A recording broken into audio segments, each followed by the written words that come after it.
আর বন্ধুরা দেখুন, আপনারা আমাদের ঘানি দেখতে পাচ্ছেন, আর এই ঘানি ভাঙানো 100% খাঁটি সরিষার তেলের আজকের বাজার মূল্য 190 টাকা কেজি। এটি শুধুমাত্র পাইকারির জন্য, যারা 50-60 কেজি বা 100 কেজি নিতে চান তাদের জন্য।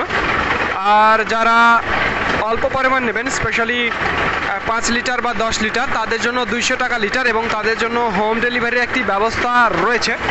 এছাড়াও যারা পাইকারি নেবেন তাদের কুরিয়ারের মাধ্যমে সমগ্র বাংলাদেশ ডেলিভারির ব্যবস্থা রয়েছে। আর আমি আপনাদের দেখাবো ঘানি ভাঙানো 100% খাঁটি সরিষার তেল কিভাবে পড়ছে, কত দ্রুত। দেখুন, তেঁতুল কাঠের ঘানি ভাঙানো 100% খাঁটি সরিষার তেল, আর এই তেলের আজকের বাজার মূল্য 190 টাকা কেজি। এটি শুধুমাত্র পাইকারির জন্য, যারা 50-60 কেজি বা 100 কেজি নিতে চান তাদের জন্য। আর যারা অল্প পরিমাণে নেবেন, স্পেশালি 5 লিটার বা 10 লিটার, তাদের জন্য 200 টাকা লিটার। এটি মনে রাখবেন প্রিয় বন্ধুরা। তো যাদের তেলের প্রয়োজন হবে তারা আমাদের জানাবেন, স্ক্রিনে এবং ডিসক্রিপশন বক্সে আমাদের নাম্বারটি দেওয়া আছে। তো ধন্যবাদ বন্ধুরা, this is Mizanur Rahman from Manda, Naogaon.